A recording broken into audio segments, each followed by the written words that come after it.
Greetings to all and welcome back to my channel, that is Commerce Classes by Ronak Sharma.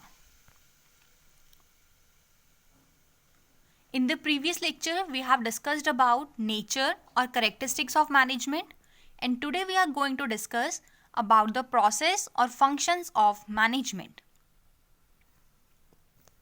Management has been defined as a process which includes 5 steps, that is planning, organizing, staffing, directing and controlling. These functions are also known as the elements of management. The sequence of management or the functions of management has been described as follows. First function is planning. It refers to thinking beforehand.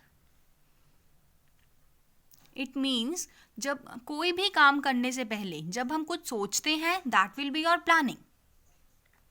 In other words, planning is the determination of a future course of action to achieve a desired result. Means planning एक ऐसा process है जिसमें हम determine करते हैं कि future में कौन सी activities perform करनी है so that our desired objectives can be accomplished. Under planning, it is ascertained that what should be done, how it should be done and who should do it. Planning में हम क्या करते हैं, हम ये calculate करते हैं कि क्या काम करना है, कैसे करना है, कौन करेगा, कब करेगा. ये सब जो क्वेश्चंस के आंसर्स हैं ये हम फाइंड आउट करते हैं under the process of planning. If before the commencement of a job all these points are not contemplated, then the objective of business cannot be achieved. लेकिन अगर हम इन सभी पॉइंट्स को means what should be done, how it should be done and who should do it, ये जो हमारे questions थे, अगर इनको नहीं ध्यान रखते तो जो भी हमारी ऑर्गेनाइजेशन ने गोल्स या ऑब्जेक्टिव सेट किए होंगे वो हम कभी भी टाइमली बेसिस पर अचीव नहीं कर पाएंगे. ठीक है, तो इसीलिए बोला जाता है कि हमें जो भी काम करना है उससे पहले प्रॉपर उसकी प्लानिंग करनी चाहिए. Planning is a long process for the consummation of which following steps are taken. First one is having perception of opportunity. सबसे पहले जब आप कोई प्लानिंग करोगे तो सबसे पहले हमें क्या करना पड़ेगा, अपॉर्चुनिटी को देखना है कि हमारी क्या अपॉर्चुनिटी है जो हम ग्रास्प करना चाह रहे हैं. After that you have to establish objectives. ठीक है, उस अपॉर्चुनिटी को अवेल करने के लिए हम अपने कुछ ऑब्जेक्टिव्स को क्या करेंगे, एस्टेब्लिश करेंगे. After that you have to determine planning limitations or premises. उसके बाद हम क्या करते हैं, ऑब्जेक्टिव सेट कर लिए, उसके बाद हम करेंगे प्लानिंग लिमिटेशंस को डिटरमाइन. और आपकी वो लिमिटेशंस एक्सटर्नल फैक्टर्स के में डिपेंड कर सकती है या फिर इंटरनल पे.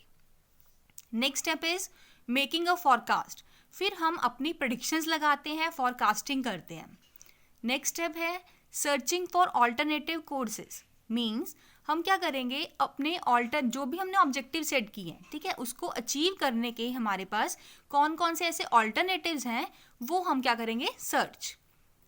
अब ऑल्टरनेटिव्स आपके पास बहुत सारे होंगे, अब हर ऑल्टरनेटिव को तो आप अडॉप्ट नहीं कर सकते ना, तो हम उसको क्या करेंगे, इवेल्युएट करेंगे. जो भी आपके पास डिफरेंट ऑल्टरनेटिव्स हैं उनको हम क्या करेंगे, इवेल्युएट.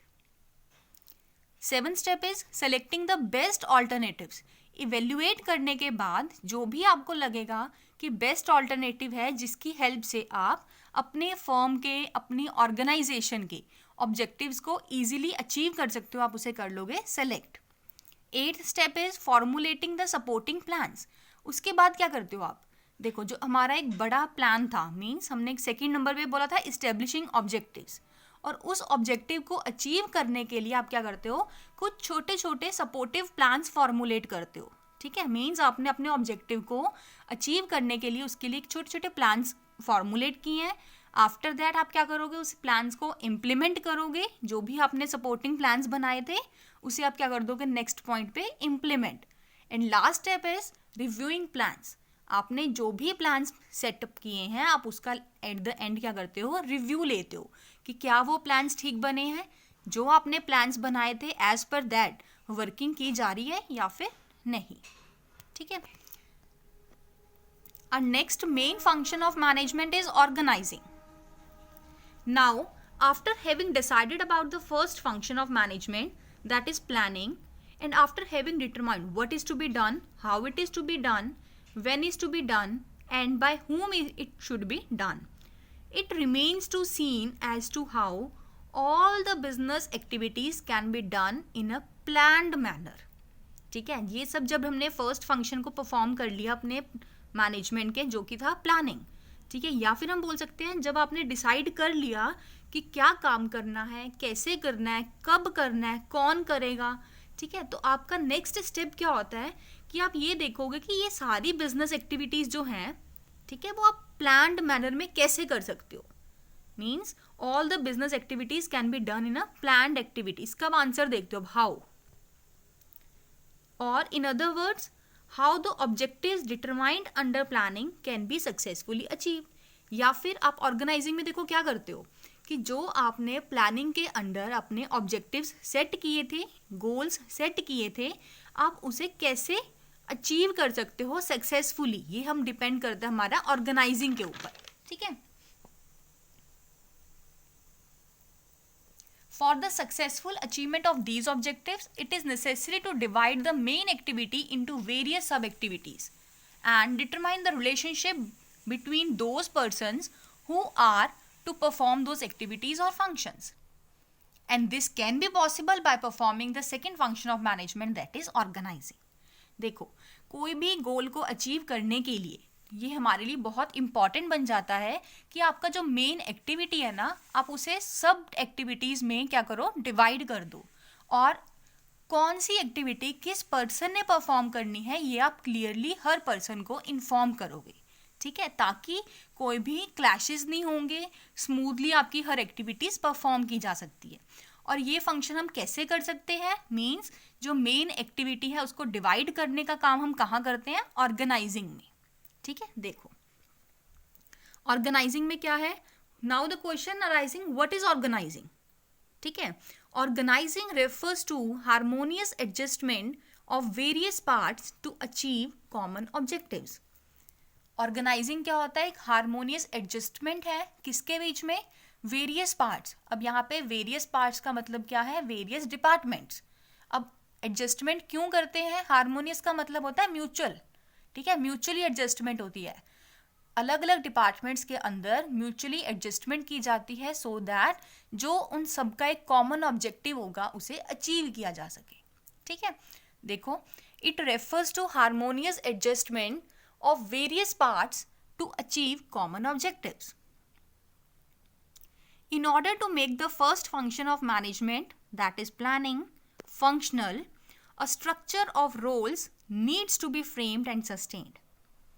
First function जो हमने पढ़ा था, that is planning, उसको functional बनाने के लिए आपको किस चीज़ की नीड है कि आप फ्रेम करो structure of roles. Means किस पर्सन ने क्या काम करना है, क्लियरली हमें उन्हें इंफॉर्मेशन देनी पड़ेगी.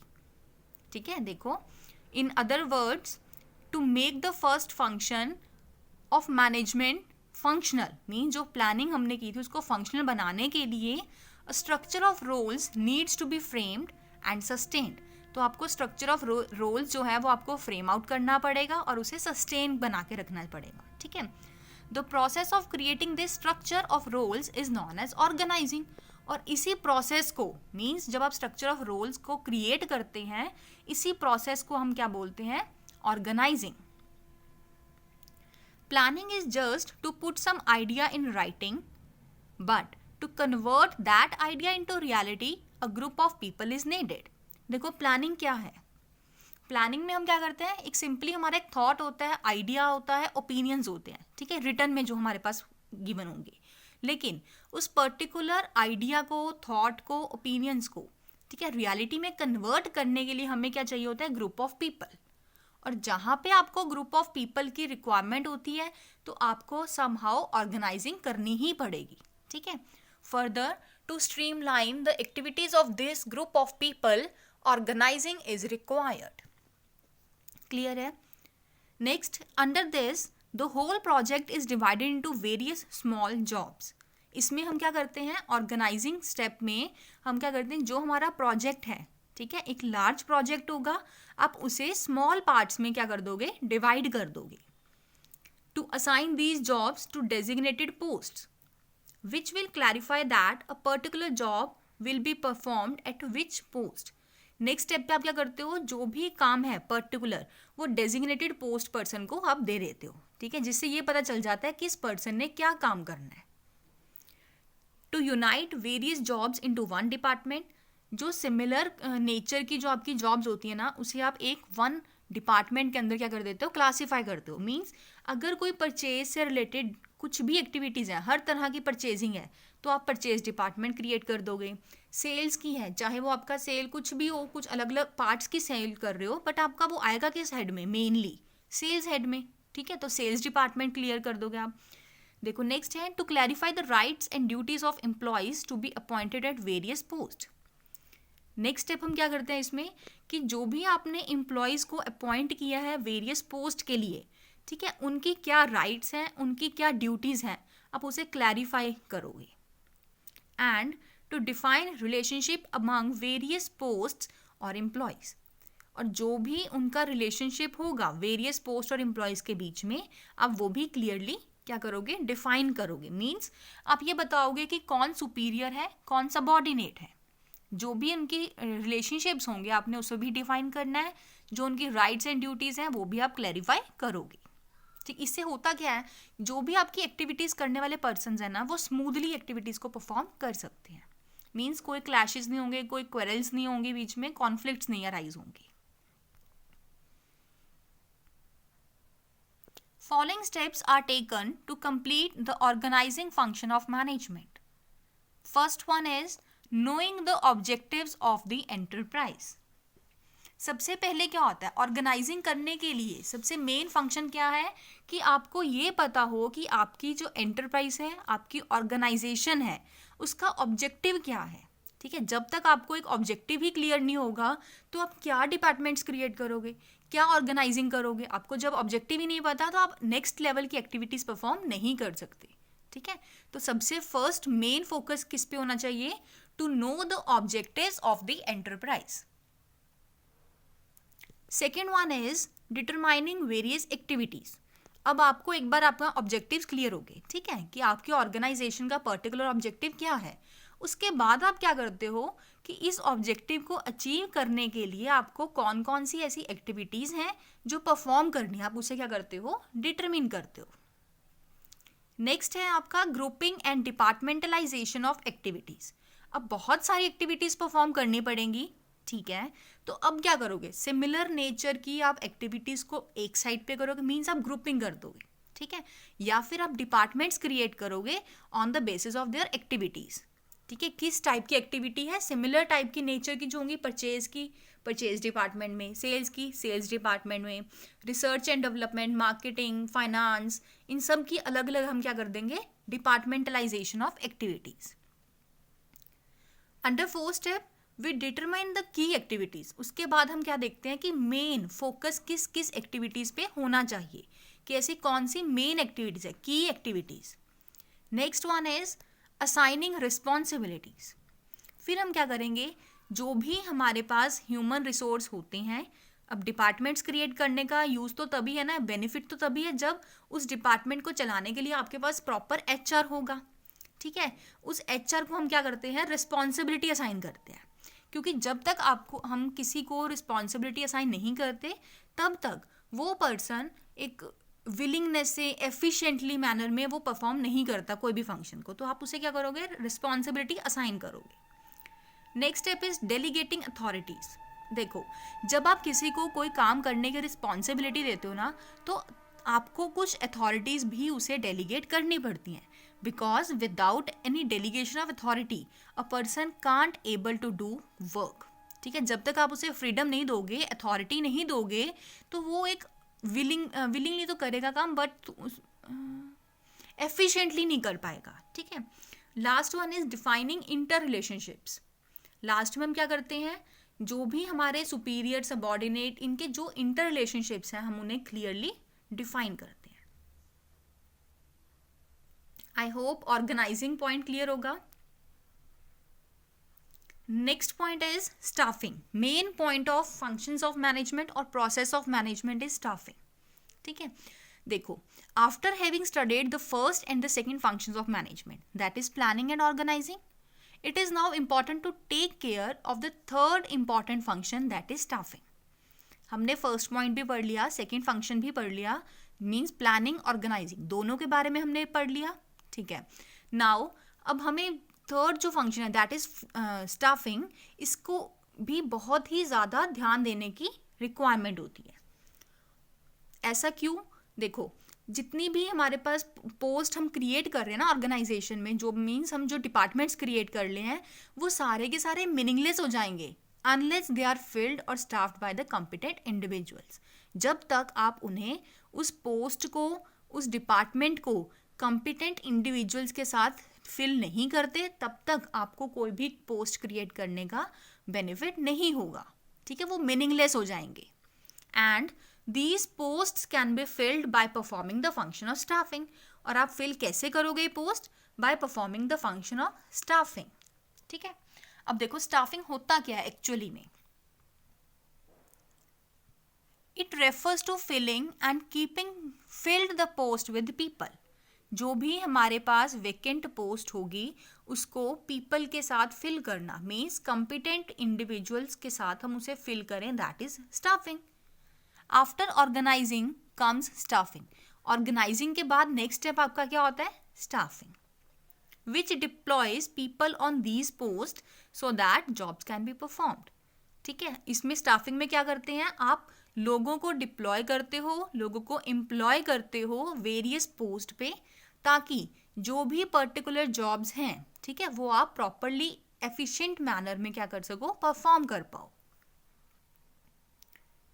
In view of the fact that the success of an organization is proportionate with how skillfully every employee performs his job, the importance of staffing function increasing even more. देखो क्या होता है कि जो एक ऑर्गेनाइजेशन की सक्सेस है ना, वो डिपेंड करती है कि उसकी ऑर्गेनाइजेशन के एम्प्लॉय कितने स्किलफुली परफॉर्म करते हैं अपनी जॉब को. एक ऑर्गेनाइजेशन है जिसके एम्प्लॉयज बहुत ज़्यादा स्किलफुल हैं, मोस्ट स्किलफुल है वो, ठीक है, उस ऑर्गेनाइजेशन की सक्सेस क्या होती है? फॉर श्योर है. लेकिन अगर दूसरी तरफ हम बात करें, ऑर्गेनाइजेशन के पास एम्प्लॉयज तो बहुत सारे हैं बट स्किलफुल नहीं है, एफिशिएंट नहीं है, ठीक है, वो इफेक्टिव नहीं है, तो उस ऑर्गेनाइजेशन की सक्सेस नहीं होती. वो किसकी तरफ चल जाती है? वो फेलियर की तरफ हो जाती है, ठीक है. इसीलिए बोला जाता है इन view of the fact that the success of an organization is proportionate with how skillfully every employee performs his job. Following steps are taken to complete the staffing functions of management. देखो, जब आपने staffing करनी है, means एक vacant post को fill करना है अपनी ऑर्गेनाइजेशन में, तो आपको कुछ स्टेप्स को फॉलो करना पड़ता है, ठीक है. वन बाय वन देखते हैं. First one is determining the requirements of man power, ठीक है. सबसे पहले आप क्या चेक करोगे कि आपको रिक्वायरमेंट कितनी है ह्यूमन रिसोर्स की, ठीक है. जब तक आपको देखो पता ही नहीं होगा कि आपको कितने मैन पावर की रिक्वायरमेंट है, कितने एम्प्लॉयज़ की रिक्वायरमेंट है, तो आप क्या सिलेक्शन करोगे, क्या रिक्रूटमेंट करोगे, ठीक है. एक बार जब आपने देखो पता चल गया आपको कि हमें 10 पर्सन्स की रिक्वायरमेंट है, फिर आप करते हो रिक्रूटमेंट, ठीक है. रिक्रूटमेंट क्या होता है? पॉजिटिव प्रोसेस है जिसमें आप एप्लीकेंट्स को क्या करते हो? मोटिवेट करते हो ताकि वो आपकी जॉब के लिए अप्लाई करें, ठीक है. ये पॉजिटिव प्रोसेस है. और नेक्स्ट स्टेप आएगा आपका selection. Selection is a negative process. देखो, आपको रिक्वायरमेंट थी 10 एम्प्लॉयज़ की, ठीक है. आपकी ऑर्गेनाइजेशन में जो वैकेंट सीट थी उसके लिए आपके पास 50 एप्लीकेशंस आ गई. अब आप 50 के 50 एप्लीकेंट्स को तो नहीं ना जॉब दे सकते, क्योंकि आपको रिक्वायरमेंट तो 10 एम्प्लॉयज़ की है.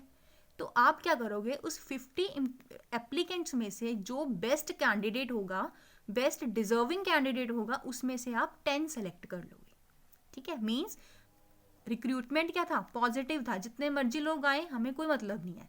लेकिन सिलेक्शन में क्या करते हैं? हम स्क्रूटनाइज करते हैं, मीन्स हम उसमें नेगेटिव है, 50 में से 10 पीपल को हम सिलेक्ट कर रहे हैं. क्लियर है?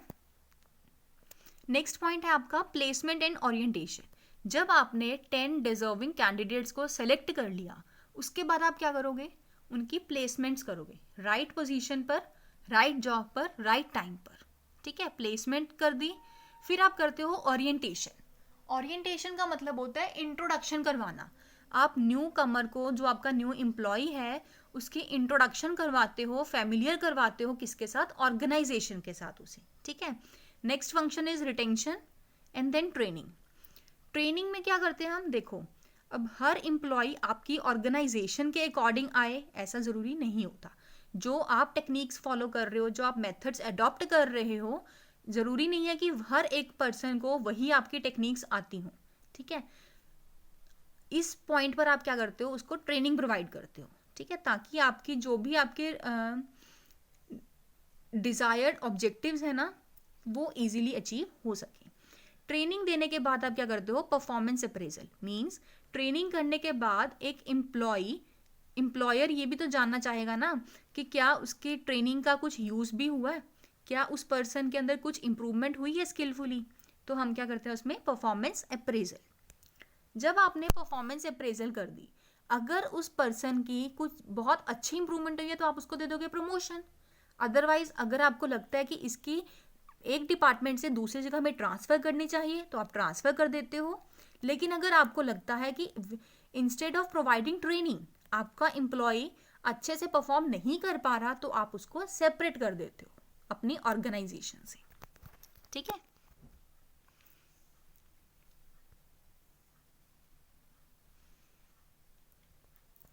Next point is directing. In management, after having done planning, organizing and staffing, directing begins. जब आपने मैनेजमेंट के अंदर प्लानिंग पढ़ लिया, ऑर्गेनाइजिंग पढ़ लिया, स्टाफिंग पढ़ लिया, तो आपका नेक्स्ट प्रोसेस के अंदर जो नेक्स्ट स्टेप है वो क्या आएगा? डायरेक्टिंग। मीन्स किसी को एक डायरेक्शन देना कि कोई काम कैसे करना है।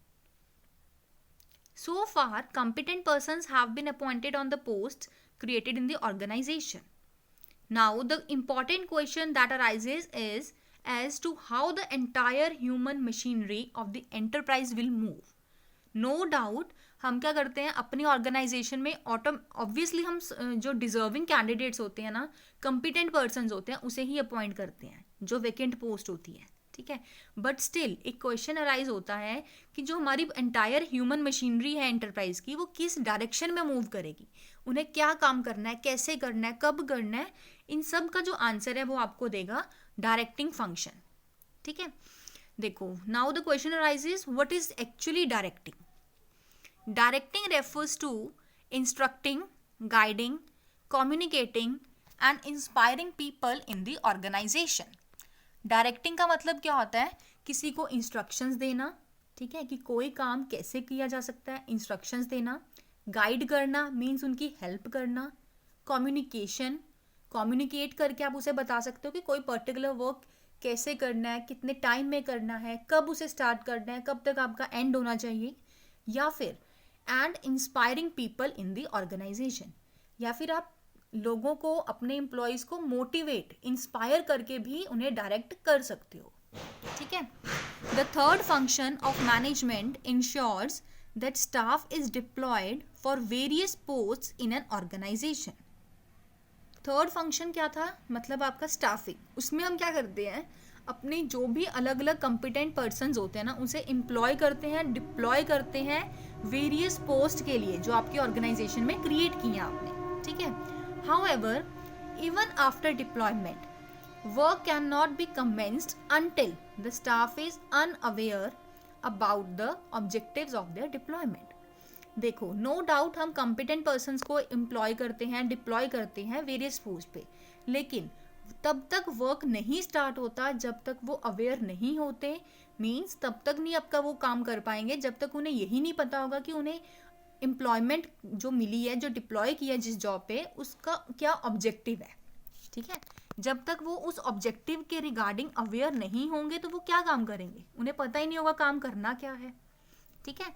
Manager fills this gap through the medium of communication by telling them about the expectations in the form of defining their jobs. अब जो ये गैप है ना, तो वो कौन फिल करेगा? आपका मैनेजर। कैसे करेगा? Through the medium of communication, कुछ ना कुछ उसे कम्युनिकेट करके। मीन्स उसे ये बताएंगे जो हमारे मैनेजर्स होते हैं वो हमारे एम्प्लॉयज़ को ये बताते हैं कि उनसे क्या एक्सपेक्ट किया जा रहा है, ठीक है, ऐसी क्या काम है, ऐसी कौन सी एक्टिविटीज़ हैं जो उनसे एक्सपेक्ट की जा रही है, और किस फॉर्म में, in the form of defining their jobs, means उनकी जॉब्स को डिफाइन करेंगे हम मतलब manager. Once employees starts up with their work, it becomes the responsibility of a manager to guide them along with providing good leadership. जब एक बार एक employ ने काम करना स्टार्ट कर दिया, ठीक है, उसे पता चल गया कि ऑर्गेनाइजेशन उनसे क्या एक्सपेक्ट कर रही है, उनकी जॉब क्या है, उन्होंने स्टार्ट कर दिया, उसके बाद मैनेजर की रिस्पॉन्सिबिलिटी बन जाती है कि वो उस एम्प्लॉय को टाइम टू टाइम क्या करे, गाइड करे और लीड करे कि कोई पर्टिकुलर जो भी उनकी ड्यूटीज थी, जॉब्स थी, कैसे करना है, क्या वो सही कर रहे हैं, अगर गलत है तो उसको क्या करें, राइट पाथ दिखाएं. In this manner under directing following 4 activities are included. देखो, डायरेक्शन आप कैसे दे सकते हो, या तो आप सुपरवाइज करो कि जो वो काम कर रहे हैं वो ठीक कर रहे हैं या नहीं, मॉनिटर करना मतलब, ठीक है, या फिर आप उनसे कम्युनिकेट कर सकते हो कि हम उन्हें ये बताएं कि हम बिजनेस या ऑर्गेनाइजेशन उनसे क्या एक्सपेक्ट कर रही है, मीन्स उनसे कुछ ना कुछ ट्रांसफर करें, फैक्ट्स को, आइडियाज को, ये सब, ठीक है. लीडरशिप में क्या होता है कि कोई पर्सन लीड करता है कि कैसे काम करना है. मोटिवेशन में क्या होता है कि लोगों को एक्साइटमेंट प्रोवाइड करना ताकि वो अचीव कर सके अपने डिजायर्ड ऑब्जेक्टिव्स को. Right, now we will discuss these 4 points one by one in detail.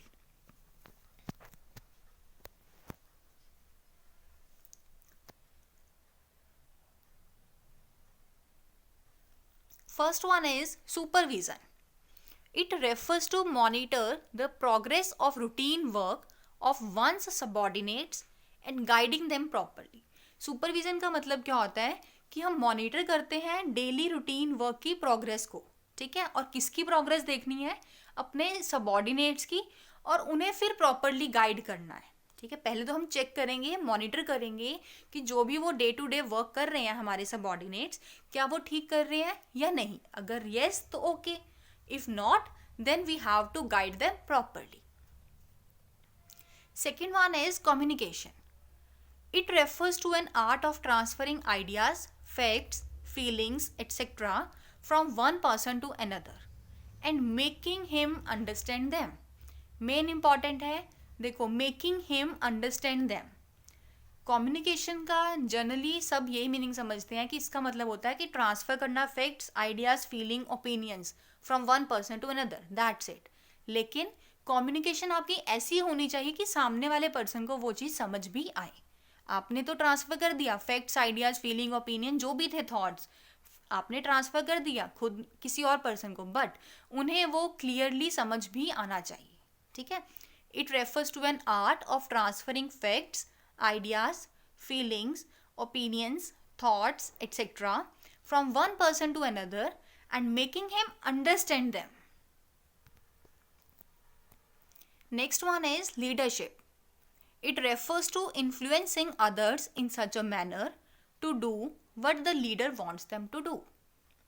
ठीक है, लीडरशिप क्या होता है कि किसी और पर्सन को इन्फ्लुएंस करना, किस मैनर में, जिस मैनर में लीडर उनसे काम करवाना चाहता है, ठीक है.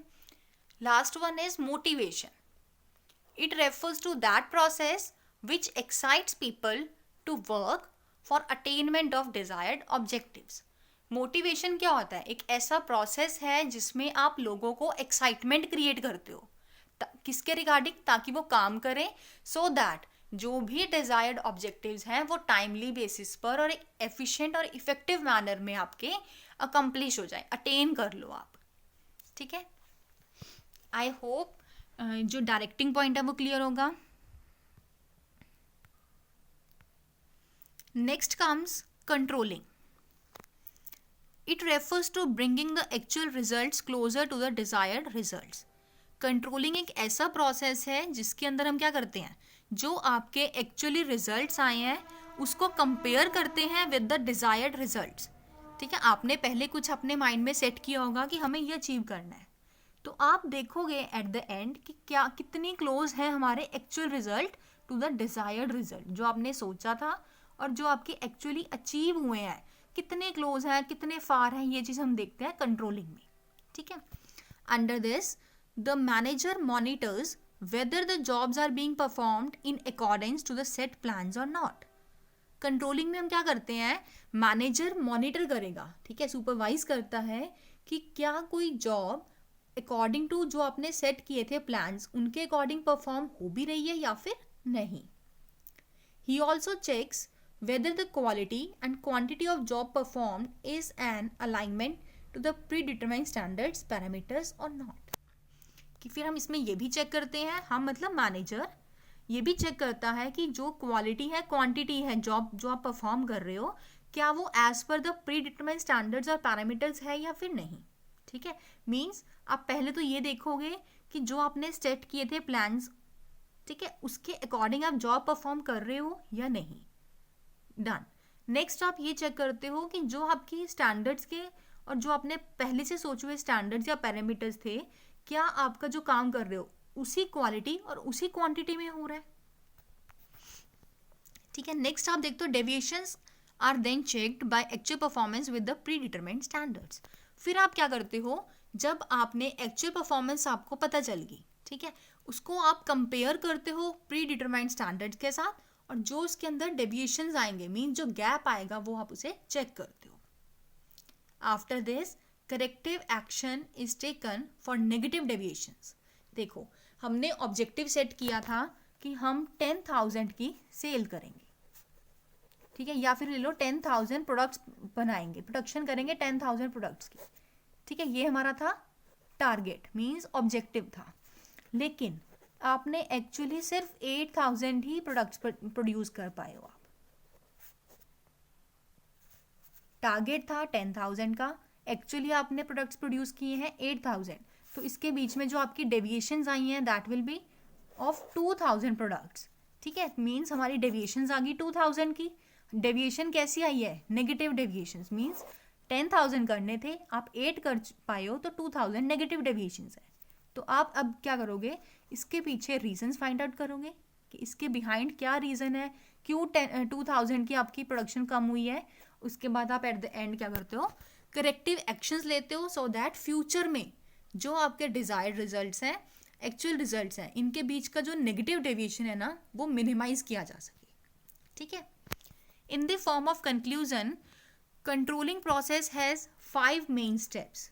First one is setting performance standards.